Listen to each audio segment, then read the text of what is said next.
Hello friends, मैं हूं doctor Rakesh Joshi, senior consultant eight Surya आई care centre, Delhi. जैसा कि हमारे व्यूअर्स जानते हैं कि हम लोग रेटिनाइटिस पिगमेंटोसा बीमारी के बारे में लेटेस्ट अपडेट्स आप सबको देते रहते हैं। आज मैं इसीलिए आया हूं कि आपको इस बीमारी से संबंधित एक लेटेस्ट अपडेट दूं। अभी recently he American society of retina specialist में एक पेपर प्रेजेंट किया गया है जिसमें कि रेटिनाइटिस पिगमेंटोसा के एक नई थेरेपी के बारे में लोगों को अवगत कराया गया है। ये है एक नई तरह की जीन थेरेपी। इसे कहते हैं नैनोस्कोप जीन थेरेपी। अब जीन थेरेपी तो यूं पहले भी अवेलेबल है कई डिजीजेस के लिए और रेटिनाइटिस पिगमेंटोसा के लिए भी, लेकिन अब इसमें फर्क क्या है? पहले जो जीन थेरेपी अभी तक अवेलेबल है उसमें जीन थेरेपी एक पर्टिकुलर जीन स्पेसिफिक होती है। अब क्योंकि रेटिनाइटिस पिगमेंटोसा तो लगभग 100 से ज्यादा जीन्स में ऑल्ट्रेशन की वजह से या चेंजेस की वजह से होती है, तो हर एक जीन के लिए एक अलग थेरेपी इजाद करनी पड़ती है। लेकिन अब जो ये नैनोस्कोप जीन थेरेपी आई है, ये जीन थेरेपी सभी प्रकार की रेटिना डिजीजेस, जैसे कि सभी रेटिनाइटिस पिगमेंटोसा, चाहे वो किसी भी जीन के ऑल्ट्रेशन की वजह से हो, इसके अलावा स्टारगार्ड्स डिजीज और एज रिलेटेड मैकुलर डिजेनरेशन में भी कारगर होगी।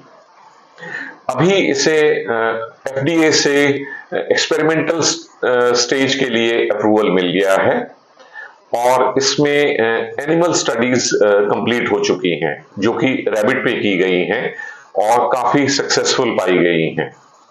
अब इसके ह्यूमन ट्रायल्स शुरू होंगे और यदि अगले कुछ सालों में ये पता चलता है कि ह्यूमंस में भी रेटिनाइटिस पिगमेंटोसा और रेटिना की और डिजीजेस में इंप्रूवमेंट करती है, तो फिर ये अवेलेबल हो जाएगी सभी लोगों के लिए जो कि retinitis pigmentosa, age related macular degeneration या स्टारगार्ड्स डिजीज से पीड़ित हैं।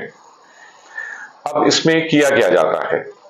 इसमें एक जो सब्सटेंस इंजेक्ट किया जाता है वो है MCO, और जो कि है मल्टी कैरेक्टरिस्टिक ऑप्शन।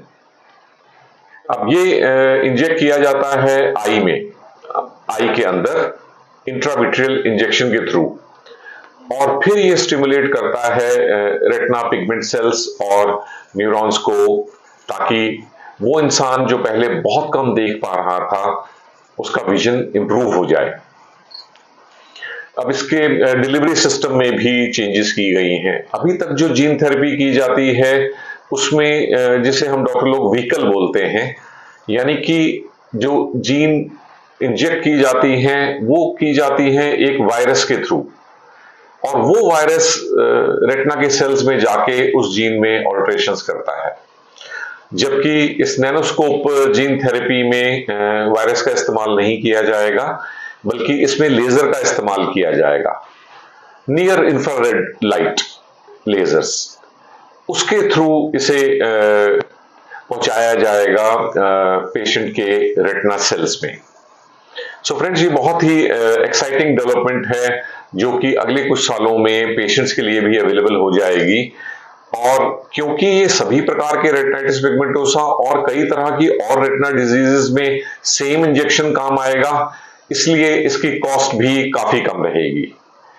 आजकल जो ट्रेडिशनल जीन थेरेपी है जो रेटिनाइटिस पिगमेंटोसा के RPE65 के लिए अवेलेबल है, सिर्फ 100 में से एक रेटिनाइटिस पिगमेंटोसा पेशेंट के लिए उसकी कीमत भारतीय रुपयों में करीब 2.5-3 करोड़ रुपए होती है इलाज के लिए।